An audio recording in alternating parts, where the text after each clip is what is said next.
The real reason that it is often attributed as the first rock and roll record has a little more to do with just a basic fluke that happens, and you really can't hear it on this recording. But as this band is driving to to Memphis, they take a right turn, and the guitar player's amplifier falls off the top of the car and busts. So they get to the recording studio, and the cone is ripped up. They have to stuff newspapers into it to get it to work.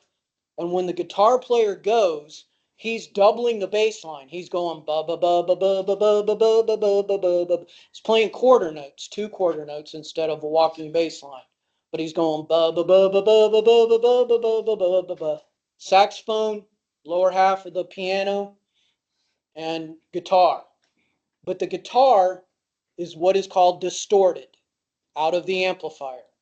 And distortion will become the number one way that we identify rock and roll beginning in about 1964, right? As white groups begin defining rock and roll as louder, right, and louder. So it's often considered the first use of distortion. Again, total accident. It's the lyrics celebrating the car, coming out of the blues tradition, right? Still sounds pretty much like rhythm and blues, but it's got elements that are considered the first rock and roll record.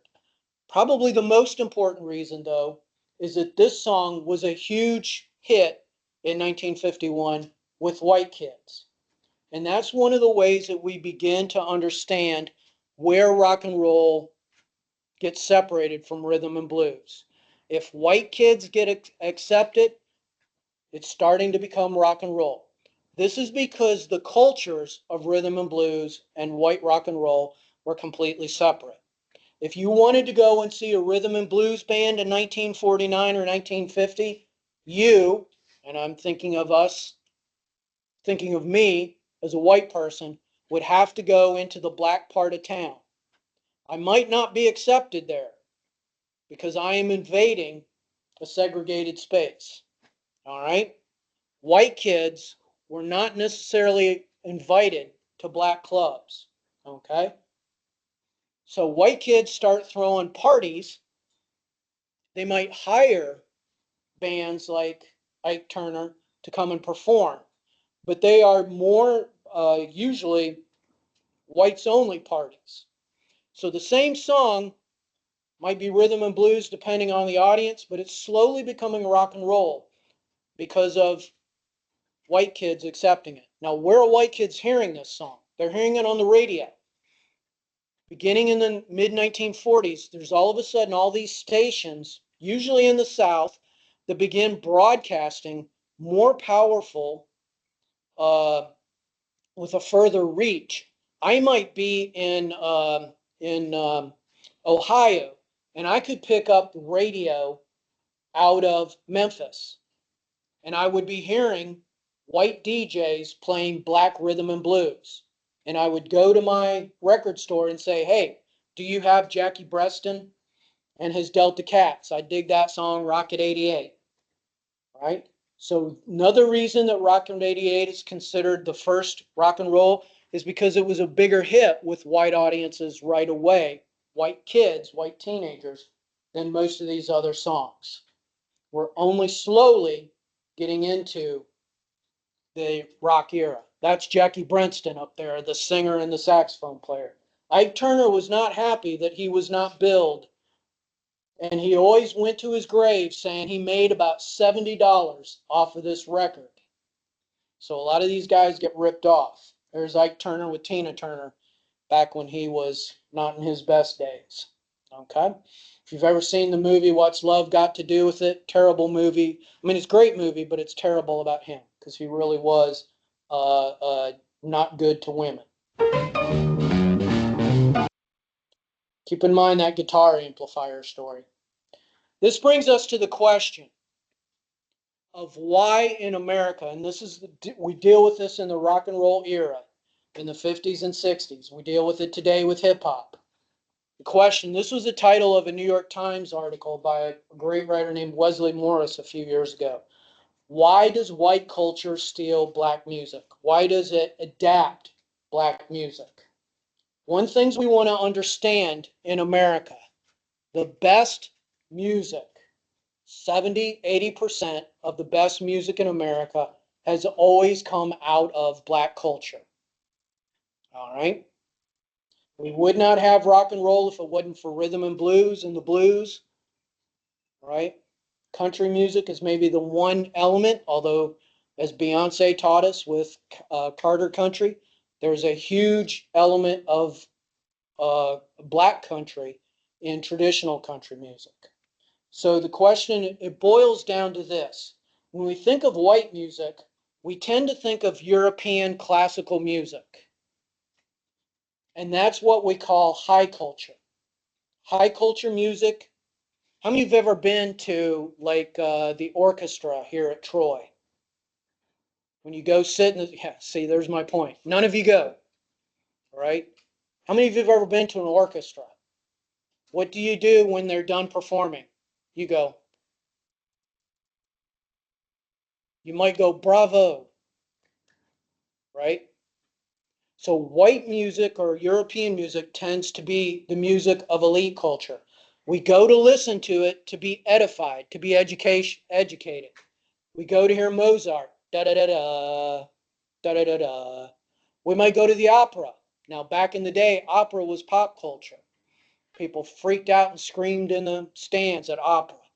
But we tend to think of it as elite culture, right? We go to it because we want to be associated with high class, right? As Elvis would say, you thought you were high class, but that was just a lie. Pop culture is all about enjoyment. It's all about entertainment, right? I can't go to the orchestra and twerk, but I can, right, go to the dance club. I can go to the front porch, which I did right before Christmas, by the way. Crashed the front porch. We had a teacher's party. Said, let's go to the front porch and freak the students out. And you could see the heads explode. Oh my God, what's my teacher doing here? All right, I did not get on the dance floor. I promise you that.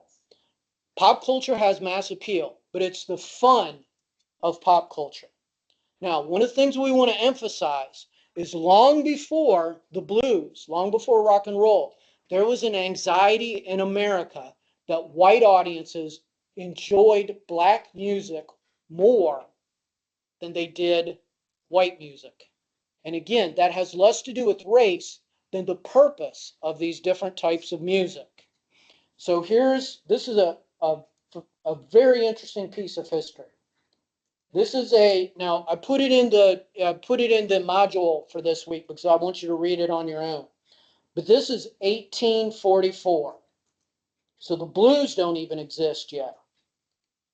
This is out of a magazine called Knickerbocker Magazine. And this is kind of a racist critic. What he's basically saying here is the effect that music has on us. People love music because it rules, right, our emotions.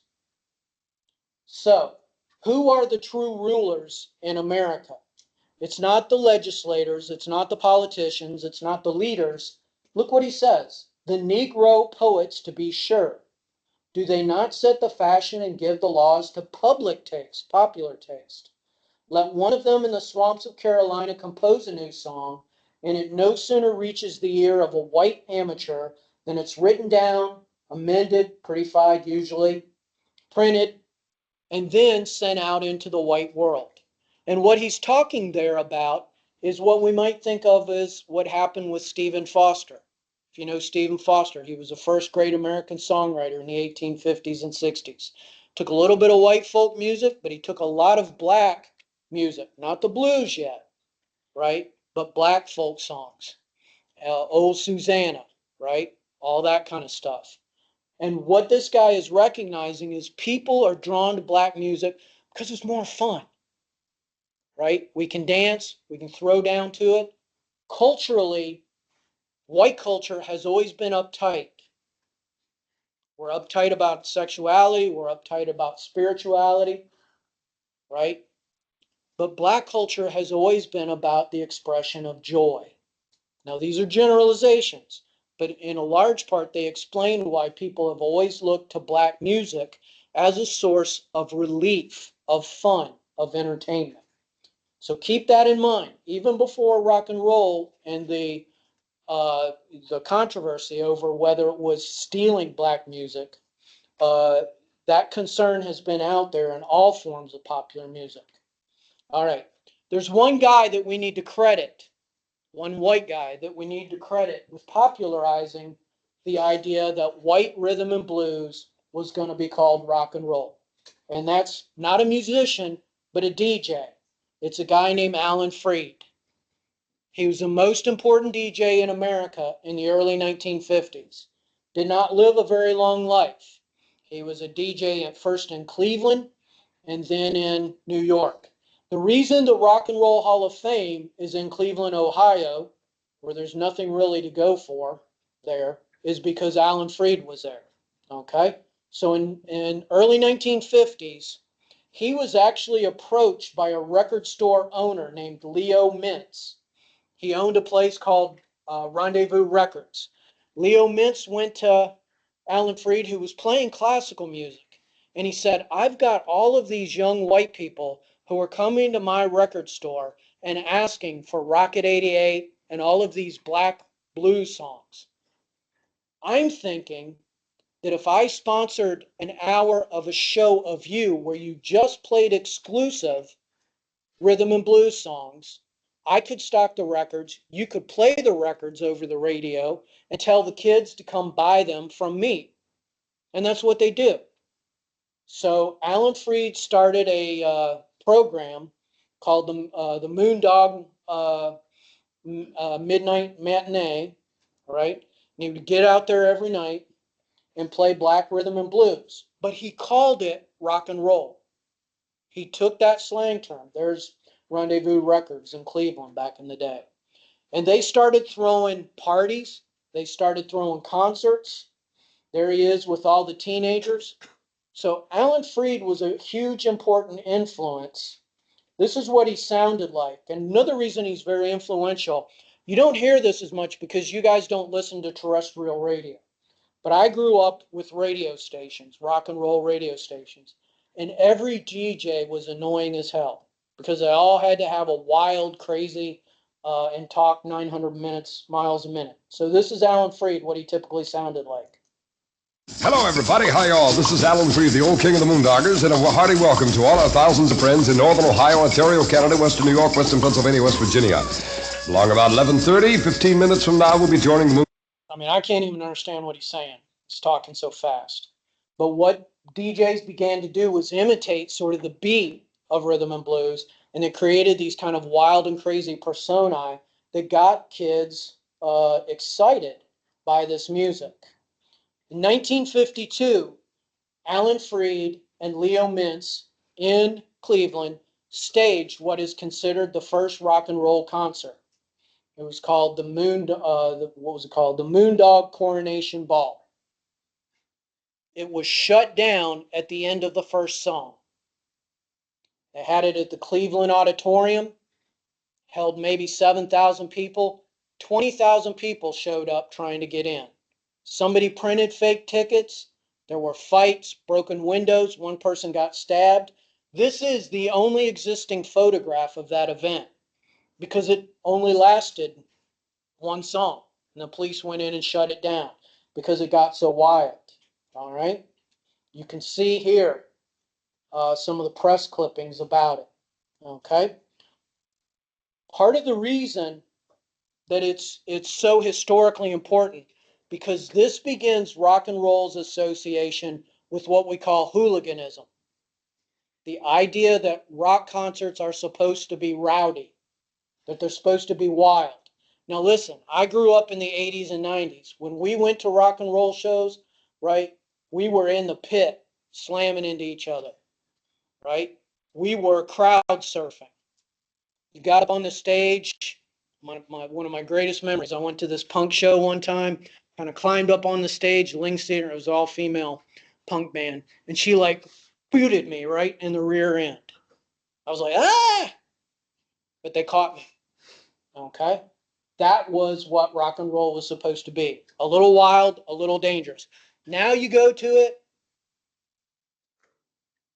you're sitting around a bunch of baby boomers, 80-year-olds. It's like being at a classical music concert. Somebody always says, could you please sit down? No, I paid $300 for this ticket. I want to stand up. Okay? So the rock and roll experience becomes associated with excitement, with adventure, with being wild and crazy. And again, the hooliganism aspect. This is a space where we can go nuts, okay, as opposed to being sort of prim and proper. Here's Alan Freed the morning after the first rock and roll concert got shut down. Hello, everybody. This is Alan Freed speaking. And, friends, I want to have a little talk with you before we begin our regular Moondog show tonight about the horrible disappointment of many thousands of folks who tried to attend our coronation ball at the Cleveland Arena last night. And believe me, I come to you very humbly and with deep regret in my heart because of the great disappointment that thousands of you who've been my friends suffered last night. And believe me, I want to say that I suffered right with you. If anyone, even in their wildest imagination, had told us that some 20 or 25,000 people would try to get into a dance, well, I suppose you would have been just like me. You probably would have laughed and said they were crazy. So music is starting to have this appeal. It's a way for people to sort of go nuts, have fun, get wild. But the police, the authorities, are like, we don't know if we want this sort of public stuff going on. Alan Freed is hugely important because he creates, in a sense, the market for rock and roll, right? He's the first real entrepreneur of rock and roll, not a performer, but an entrepreneur. He's selling rock and roll. But the authorities, adult culture, manages to destroy him within a few years, all right? So he's the first evangelist of rock and roll, but he's also its first martyr. This guy will be dead by the age of 44, washed up alcoholic, all right? Here's what he said about rock and roll. Anybody who says it's a passing fad or flash in the pan trend along the music road has rocks in their head, all right?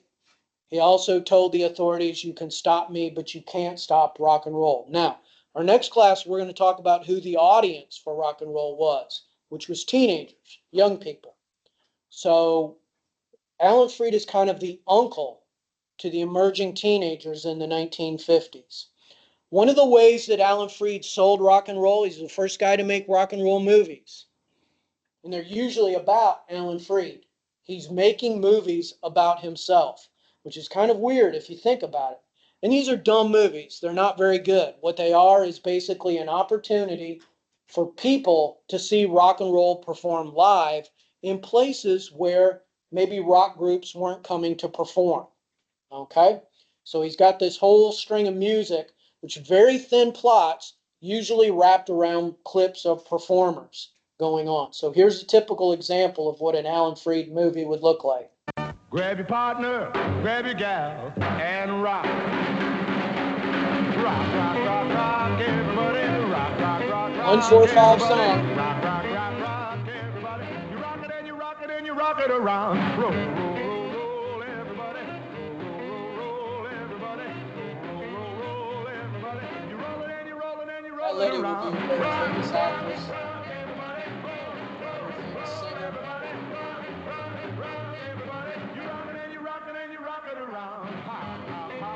So again, these whole movies are making him famous, but they're also sort of selling the idea that he's the guy that's going to allow teenagers to enjoy rock and roll when the rest of the adult world is trying to stop it. He even made a movie, autobiographical movie called Mr. Rock and Roll. And again, you can see how this all works.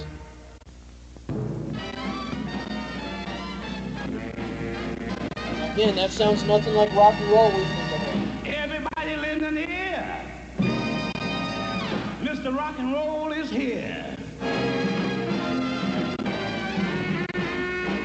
Yes, it's Mr. Rock and Roll himself, the one top man who could gather all these tremendous headliners together in one big jumping jamboree. Lucy, you won't do your sister's will. Maybe you'll be too. So again, these are like concert movies. And the idea is if you're a kid, you've hearing about this thing called rock and roll, but you can't pick up these radio stations. This is how you get to experience it. Now, Alan Freed has a very mixed legacy.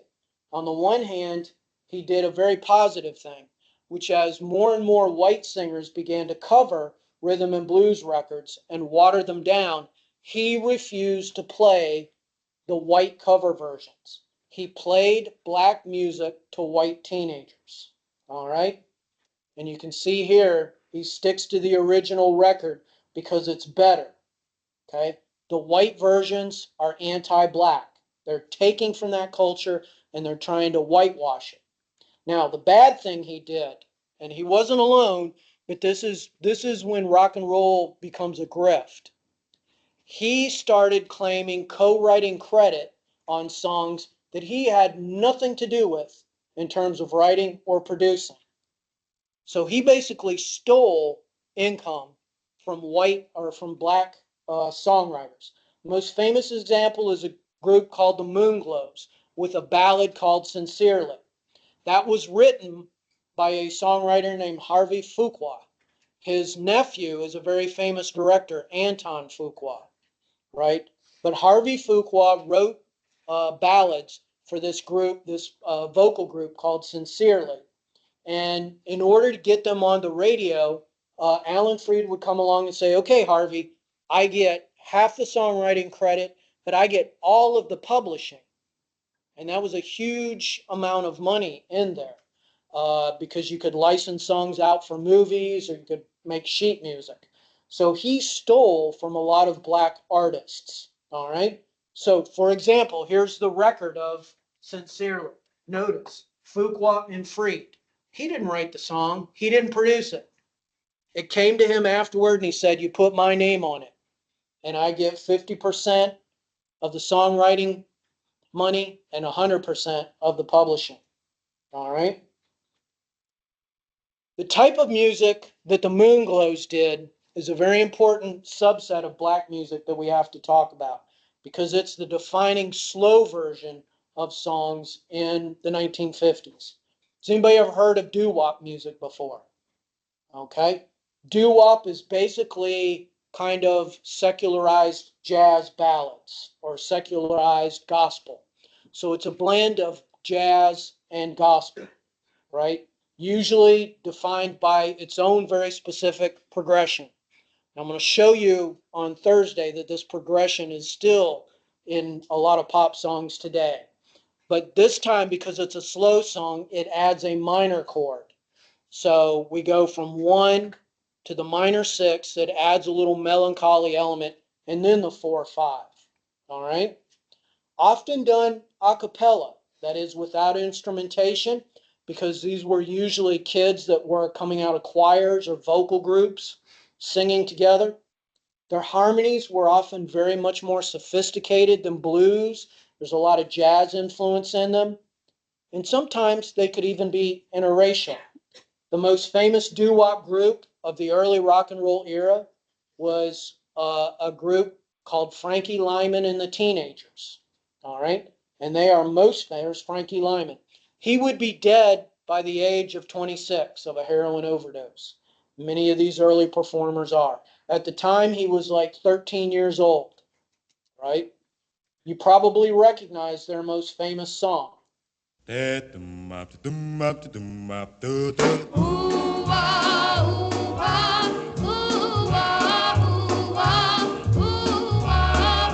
know this song? Why do fools fall in love? Why do birds sing so This is one of his biggest hits of the 1950s. gay? And you can go through and you can hear those chord changes. The 1, the minor 6, the 4/5. We'll illustrate that on Thursday. But the main idea here is, for Frankie Lyman, he also got ripped off. Doo-wop, part of the appeal was anybody could do it, as long as you could find guys that could sing harmonies together. It was very simple, uncomplicated. You could go in and make a low-budget record, right? You didn't have to have orchestras or strings, right? A lot of these songs are very simple bass line with just one drum hitting the beat. It was the vocals that were the most important. And they were also bringing an element of romance to it because they were generally slow songs, okay? Now, here's where the ripoffs happen. Notice this is the first label. Frankie Lyman and the other teenagers basically wrote the song together. But on the first label, it's co-credited to their manager because he put up the money to produce the record. Well, what happened is this is a very small label. So you've got to get it on the radio, but you also have to have money to produce the actual 45 RPMs that you want teenagers to buy. And in order to do that, you usually had to go to a bigger record label. What these guys, the mistake they meant was they went to a record company called Roulette, and its owner, who was this guy, who looks nothing like rock and roll, put his name on it. This is one of the most notorious men in rock and roll history. His name is Morris Levy. He was part of the mafia. He ran the New York Mafia.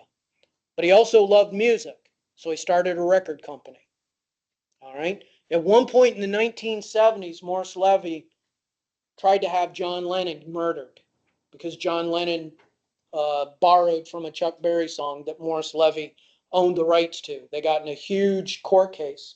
So Morris Levy is one of the worst businessmen ever in rock and roll because he ripped off black artists. Okay?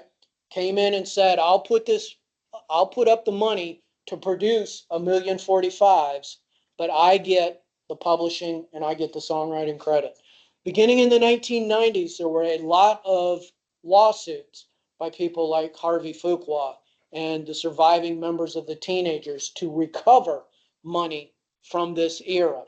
And it's millions upon millions of dollars because these songs still exist. They're still used all the time in movies and television. So keep in mind, the music industry is full of corruption, full of gangsters, full of rip-off artists. And it's a long time before the artists really get smart in how they manage their business. All right, let's talk about 4 of the pioneers of rock and roll that we need to know. We've already talked about the first one, Fats Domino.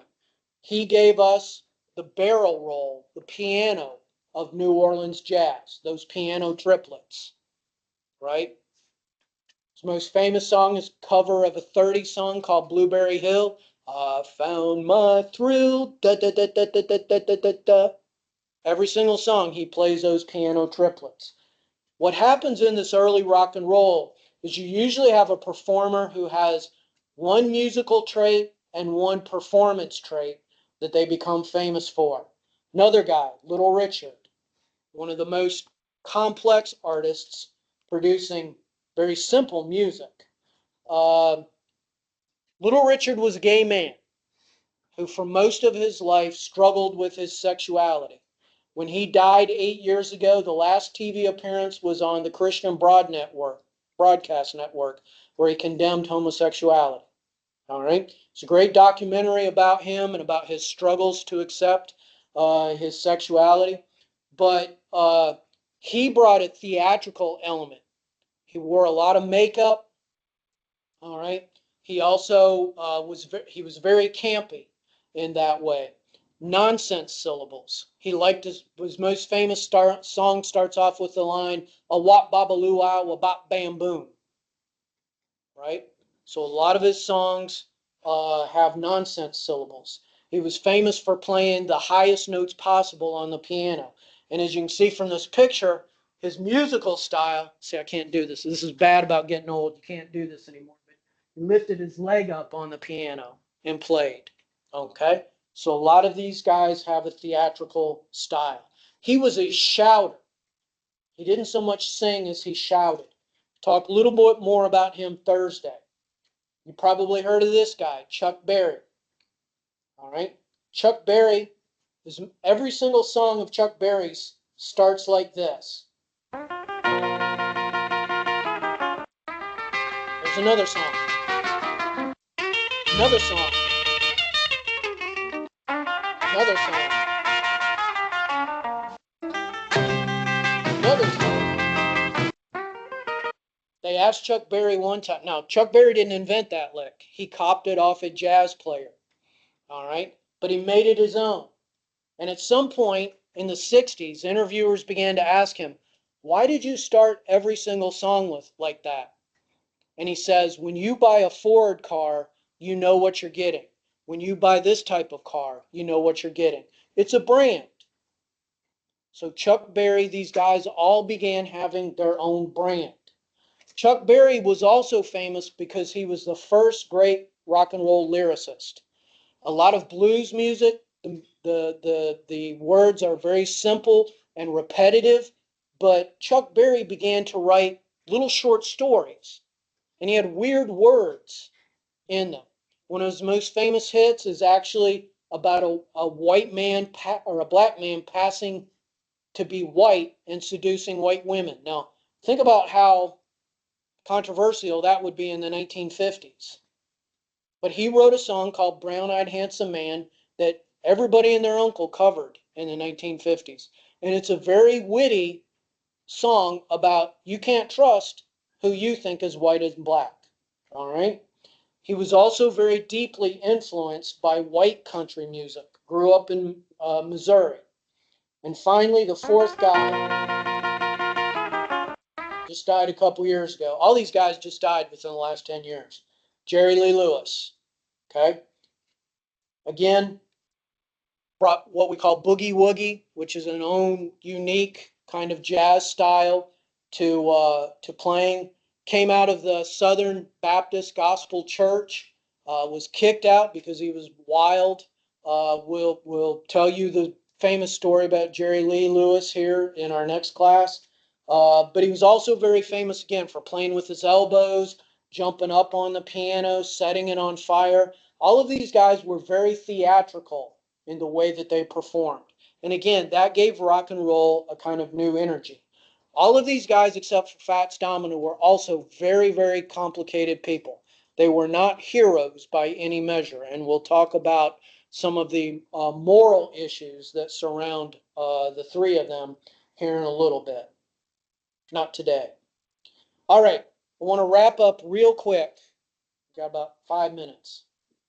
I want to give you an idea of how hard a process it was in the 1950s to make a single record, a single 45 RPM. So let's imagine you are talent. Somebody has told you you're a great singer. Your name is Elvis Presley. How do you make a record? Well, the first thing you have to do is go find a recording studio. Maybe you have heard of in Memphis of a guy named Sam Phillips who owns a place called Sun Records. Sam Phillips was a DJ. He started wanting to record these guys, so he invested in what to us is very primitive machinery, but at the time was pretty complex. All right? So you need a producer and you need an engineer. A lot of these songs are recorded live, as we mentioned the other day. It's usually 2 microphones, a singer, and a band in the same room. And half of the time in the studio is setting up and getting the balance and figuring out how you record everything at once to where the drums are not louder than the singer. All right? So there's a lot of technology going on. He only has what we call 2 tracks, right? 2 tracks. Usually when you record, you have 2 different or more as parts of the tape that you can use, or 2 different tapes, actually. So you're recording everything all at once. You've got different channels, let me put it that way, that you record with. So again, it's very primitive as what will happen. But a lot of these guys experimented in ways to come up with very unique styles.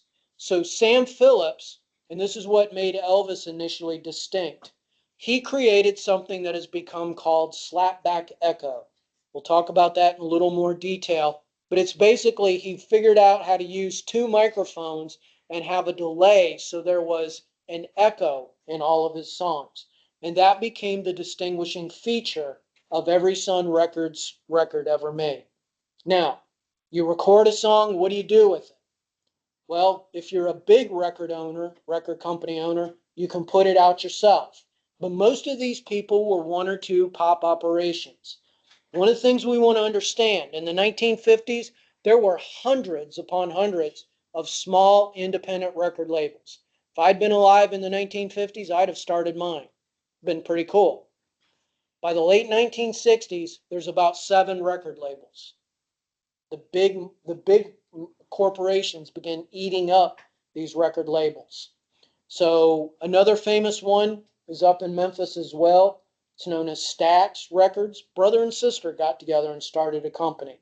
But they couldn't afford to release or to make 500,000 copies of a single 45. They don't have that kind of money. So what they have to do is they have to lease the song to a bigger label, such as Chuck Berry's label, Chess Records, in Chicago. All right. So you essentially come into a partnership where you license the song to a bigger label. You might get upfront cash and 20%, but you're not getting a whole lot. Okay. This is what the process of the recording would look like. This is what's called a lathe. Okay. So you record the song on magnetic tape. You create what's called an acetate. All right. And then you have to manufacture it. So let's wrap up just watching this video that takes us into the process a little bit. This might seem a little boring, but I want you to understand how complex a process it was. Feel in the mood for music? Let's go behind the scenes at this Hollywood recording studio to learn a little about how music is brought to us via the phonograph record. All set in the studio? Everything is ready in the control room, so let's go.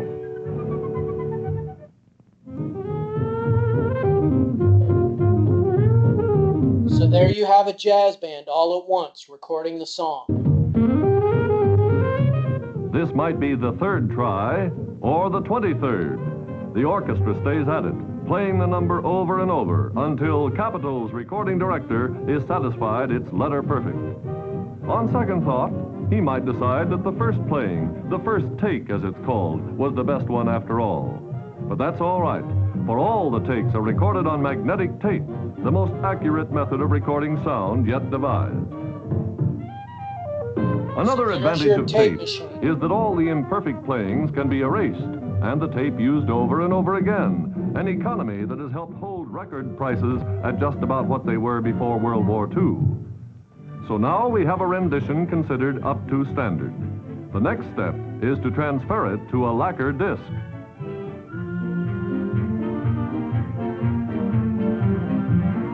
This is the lacquer disc.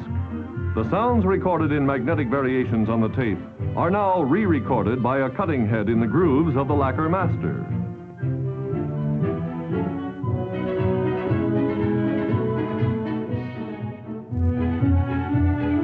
To make many thousands of identical... All right, so we'll stop there because we're out of time, but you'll understand how complex this is. You record on magnetic tape, which at the time was the most sophisticated medium for capturing recorded sound, and you have to transfer it to what's called a master, which is made out of a substance called lacquer. So it's essentially electronically etching the sound recording into this master. We'll start class on Thursday going through the rest of the process. But I want you to keep in mind, we're a long way from the SoundCloud era where I can record everything at home and upload it online. All right? All right, we'll see you Thursday. Read over your assignment that's due this weekend. Be prepared to come to class and take the first quiz.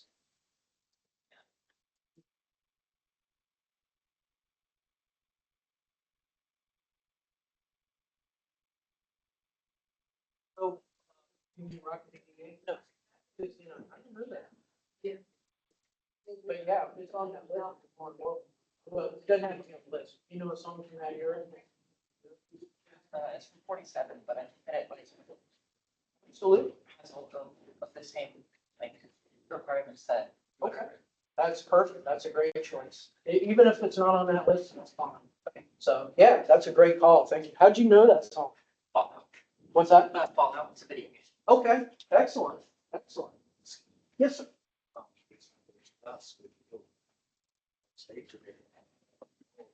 Okay, so we haven't missed a whole lot. If you go into the module, come on over here.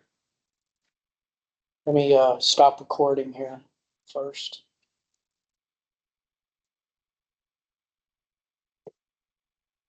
So you'll be fine. It's not a problem at all.